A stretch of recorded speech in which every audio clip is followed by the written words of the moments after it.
NEET പരീക്ഷാ ക്രമക്കേടിന് പിന്നാലെ ഉരുണ്ടുകൂടിയ വിദ്യാർത്ഥി യുവജന പ്രതിഷേധങ്ങൾ പ്രകടമായി ആഞ്ഞടിക്കുന്നതാണ് കഴിഞ്ഞ ദിവസങ്ങളിൽ നമ്മൾ കണ്ടത്. പ്രത്യേകിച്ചും തലസ്ഥാന നഗരിയിൽ രാഹുൽ ഗാന്ധിയുടെ നേതൃത്വത്തിൽ കോൺഗ്രസ് കൂടി സമരത്തിന്റെ ഭാഗമായതോടെ രാജ്യമെങ്ങും ഇന്നും പ്രതിഷേധങ്ങൾ തുടർന്നു. ഇന്നലെ രാഹുൽ ഗാന്ധിക്കെതിരായ നടപടികളിൽ പ്രതിഷേധിച്ചായിരുന്നു ഇന്നത്തെ സമരങ്ങൾ.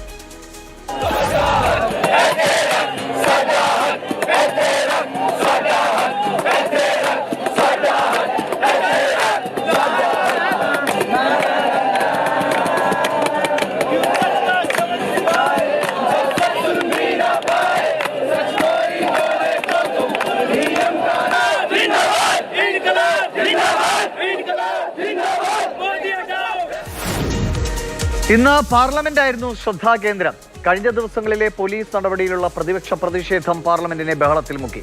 വിഷയത്തിൽ ചർച്ചയാകാമെന്ന് മന്ത്രി കിരൺ റിജിജു ഉറപ്പ് നൽകി. എന്നാൽ ധർമ്മേന്ദ്ര പ്രധാൻ രാജിവെക്കാതെ അനുനയത്തിന് തയ്യാറല്ല എന്നാണ് കോൺഗ്രസ് വ്യക്തമാക്കുന്നത്.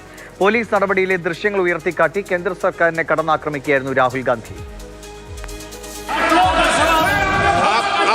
छात्रों की नहीं सुनी जाएगी तो सड़कों पे आएंगे। और जो सरकार ने व्यवहार किया है, इस्तीफा तो क्या है, इस्तीफा तो जब चाहेंगे तब मंत्री ले लेंगे, सदन के बाद ले लेंगे। लेकिन सवाल ये जो छात्रों के साथ व्यवहार हुआ है, उनके हाथ तोड़े, सर तोड़ा, उनके कपड़े फाड़े, क्या बेटियों के कपड़े फाड़ेंगे आप? हम और राहुल जी थे। अध्यक्ष महोदय हम मजबूरी में गए हैं प्रधानमंत्री के आवास पर। आप भी चर्चा चाहते हैं, ये भी चर्चा चाहते हैं और सरकार चर्चा करने को तैयार है। आप आइए, कब चर्चा करनी है, कितनी देर चर्चा करनी है, सरकार चर्चा को तैयार है। आप आइए चर्चा करने को। ऐसे गैलरी में बैठकर चर्चा नहीं होगी, चर्चा होगी। आप अपनी सीट पर बैठे, कितनी देर करनी है, किस नियम के तहत करिए, आप बैठिए। सरकार ने कहा है कि खुले मन से कहा चर्चा को तैयार है और सबका मत आ गया है। अब आपके आपस के विवाद को मैं सीट पे बैठ के नहीं मिटा सकता। सदन की कार्रवाई 2 बजे तक स्थगित की जाती है। It's an irrelevant issue to me. I don't care. Treat me 5 times worse, I don't care. The focus has to be on this. The focus has to be on what was done to the students. The focus has to be on the education system, on paper leaks, and on the cost that these children have been forced to pay. Do whatever you want to me. 5 times, 10 times worse, I don't care. In fact, I like it because I learn from it. I don't care about government's allegations. Government's allegations have no consequence to me. ഡൽഹിയിൽ നിന്ന് വിഷ്ണുപ്രസാദ് നമുക്കൊപ്പം തത്സമയം ചേരുന്നുണ്ട്. വിഷ്ണു, ആദ്യം നമുക്ക് പാർലമെന്റിലേക്ക് പോകാം. പാർലമെന്റിൽ സർക്കാരിന്റെ ഭാഗത്തു നിന്ന് ഉറപ്പ് നൽകുകയാണ് ചർച്ചയാകാമെന്ന്. അത് ഏതുവിധേന എത്ര സമയമെന്നതൊക്കെ പിന്നീട് തീരുമാനിക്കാമെന്ന് പറയുന്നത്. ആ ചർച്ചയ്ക്ക് തയ്യാറാകുന്നു എന്നത് ഈ പ്രശ്നപരിഹാരത്തിന്റെ ഒരു സാധ്യത മുന്നോട്ട് വയ്ക്കുന്നുണ്ടോ? പ്രതിപക്ഷം അതിനോട് എങ്ങനെയാണ് പ്രതികരിക്കുന്നത്? എന്തായിരുന്നു ഇന്ന് പാർലമെന്റിൽ നടന്നത്? ഇന്ന് പാർലമെന്റിൽ നടന്നത് സ്വാഭാവികമായും കഴിഞ്ഞ 2 ദിവസം എന്താണ് നടന്നത് എക്സാക്ട് അതുപോലെ എന്ന് തന്നെ വേണം പറയാൻ. കാരണം പാർലമെന്റിൽ ഇന്ന് ചർച്ച ചെയ്യേണ്ടുന്ന വിഷയം എന്ന് പറയുന്നത് വിദ്യാർത്ഥികൾക്ക് നേരെയുണ്ടായ നടപടിയാണ് എന്നാണ് കോൺഗ്രസിന്റെ നേതൃത്വം പറഞ്ഞത്, അല്ലെങ്കിൽ രാജ്യത്തിന്റെ പ്രതിപക്ഷ നേതാവ് പറഞ്ഞത്. പക്ഷേ അത് പോരാ. രാഹുൽ ഗാന്ധി അടക്കമുള്ള കോൺഗ്രസ് എംപിമാരെ ഇന്നലെ റോഡിൽ വലിച്ചിഴച്ച പോലീസ് നടപടിയും ചർച്ച ചെയ്യണമെന്ന ആവശ്യമാണ് ഉയർന്നിട്ടുണ്ടായിരുന്നത്. എന്തായാലും പാർലമെന്റ് ഇന്നും പ്രക്ഷുബ്ധമായിരുന്നു. 2 സഭകളും ഇന്നും പ്രക്ഷുബ്ധമായിരുന്നു. പ്രധാനമായും ഉയർത്തിക്കൊണ്ടുവന്ന പ്രശ്നം എന്ന് പറയുന്നത് വിദ്യാർത്ഥികൾക്ക് നേരെ നടത്തിയ പോലീസ് നടപടിയായിരുന്നു.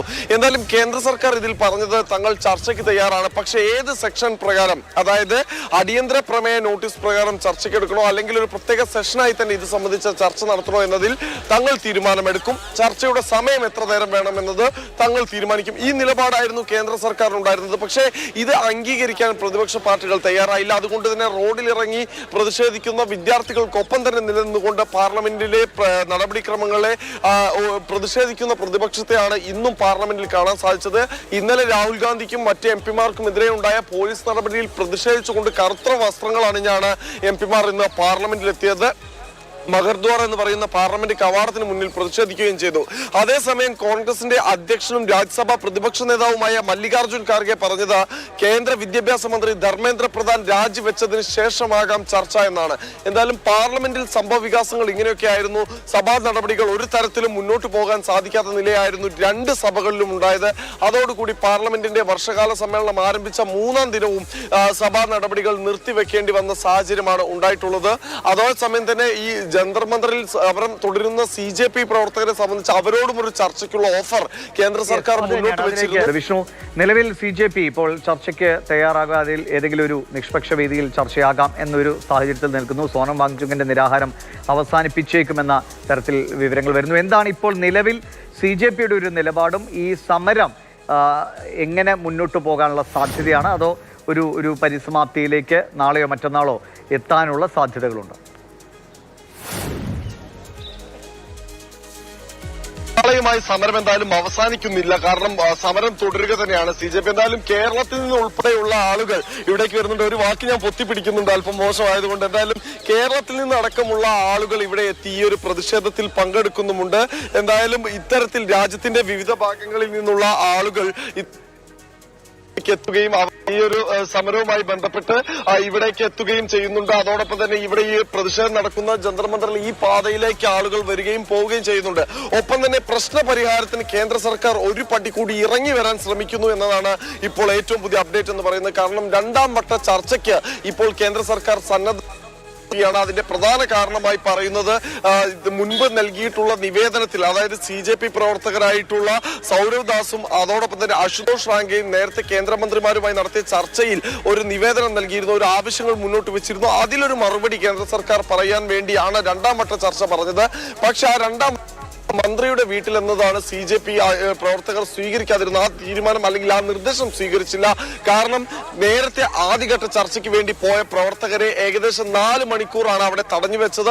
അതുകൊണ്ട് ഇത്തവണ സാധിക്കില്ല. പകരം ജന്തർ മന്ദറിന് സമീപത്തുള്ള ഏതെങ്കിലും ഒരു നിഷ്പക്ഷ വേദി ചർച്ചയ്ക്കായി തെരഞ്ഞെടുക്കാമെന്നാണ് CJPയുടെ നിലപാട്. അത് ഇന്ന് എന്തായാലും ഉണ്ടായില്ല. അതുകൊണ്ട് തന്നെ രാത്രിയും ഇന്ന് ചർച്ച നടക്കും, അല്ലെങ്കിൽ സമരം നടക്കും.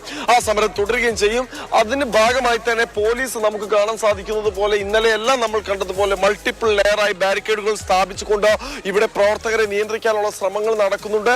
ഈ നമ്മളിപ്പോൾ നിൽക്കുന്ന ഈ പാതയുടെ നേരെ മറുവശത്തുള്ള പാതയിൽ റാപ്പിഡ് ആക്ഷൻ ഫോഴ്സ് ആണ് ബാരിക്കേഡ് സ്ഥാപിച്ചുകൊണ്ട് നിൽക്കുന്നത്. കഴിഞ്ഞ ദിവസം ഉൾപ്പെടെ ഡൽഹിയിലെ നഗരഹൃദയം എന്ന് വിശേഷിപ്പിക്കപ്പെടുന്ന കൊണാട്ട് പ്ലേസിലടക്കം സംഘർഷങ്ങൾ ചെറിയ തോതിലെങ്കിലും ആവർത്തിക്കുന്ന ഒരു സാഹചര്യം ഉണ്ടായിരുന്നു. ഇന്നും അതിനുള്ള സാധ്യതകൾ വളരെ കൂടുതലാണ് എന്നുകൂടി പോലീസ് കണക്കുകൂട്ടുന്നുണ്ട്. 16 മെട്രോ സ്റ്റേഷനുകളാണ് ഇന്ന് വൈകിട്ട് വരെ അടച്ചിട്ടിട്ടുണ്ടായിരുന്നത്. ജന്തർ മന്ദറിന്റെ സമീപത്തുള്ള 16 സ്റ്റേഷനുകൾ അടച്ചിട്ടു. ആ 16 സ്റ്റേഷനുകൾ പിന്നീട് തുറക്കുകയും ചെയ്തിട്ടുണ്ട്. എന്തായാലും സമരപന്തലിലേക്ക് മെട്രോ അടച്ചാലും റോഡ് ഗതാഗതം തടഞ്ഞാലും കാൽനടയായിട്ടെങ്കിലും ആളുകൾ എത്തിക്കൊണ്ടിരിക്കുന്ന കാഴ്ച നമുക്ക് എന്തായാലും ഈ നേരത്തും കാണാൻ സാധിക്കുന്നുണ്ട്. ജന്തർ മന്ദർ ഇതിനോടകം തന്നെ നിറഞ്ഞു കവിഞ്ഞ് തന്നെ നിൽക്കുകയാണ്.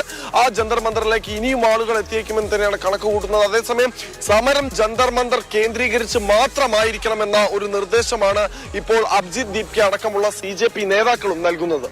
ശരി, വിശ്വപ്രസാദാണ് വിവരങ്ങൾ നൽകിയത്. കേരളത്തിൽ നടക്കം പിന്തുണയുമായി ആളുകൾ എത്തുന്നു.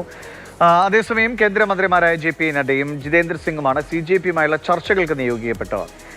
സമരത്തിലെ പ്രതിപക്ഷ നിലപാടിനെതിരെ കടുത്ത വിമർശനവുമായി പ്രതിരോധ മന്ത്രി രാജ്നാഥ് സിംഗ് ഇന്ന് രംഗത്തെത്തുകയും ചെയ്തു. രാഷ്ട്രീയ താല്പര്യങ്ങൾ സംരക്ഷിക്കുന്നതിന് വിദ്യാർത്ഥികളെയും യുവാക്കളെയും രാഷ്ട്രീയ ആയുധങ്ങളായി ഉപയോഗിക്കുകയാണ് എന്ന് രാജ്നാഥ് സിംഗ് കുറ്റപ്പെടുത്തി. ഡൽഹിയിൽ വിദ്യാർത്ഥി പ്രതിഷേധത്തിന് നേരെയുണ്ടായ അതിക്രമത്തിൽ കേന്ദ്രത്തിനും ഡൽഹി പോലീസിനും നോട്ടീസ് അയച്ചിരിക്കുകയാണ് ഡൽഹി ഹൈക്കോടതി. CJP പാർലമെന്റ് മാർച്ചിൽ ഉണ്ടായ അനിഷ്ട സംഭവങ്ങളുടെ CCTV വീഡിയോ ദൃശ്യങ്ങൾ സൂക്ഷിച്ചു വെക്കാനും ഡൽഹി പോലീസിന് നിർദ്ദേശമുണ്ട്. സെപ്റ്റംബർ 11-ന് ഹർജി വീണ്ടും പരിഗണിക്കുമെന്നാണ് കോടതി അറിയിക്കുന്നത്.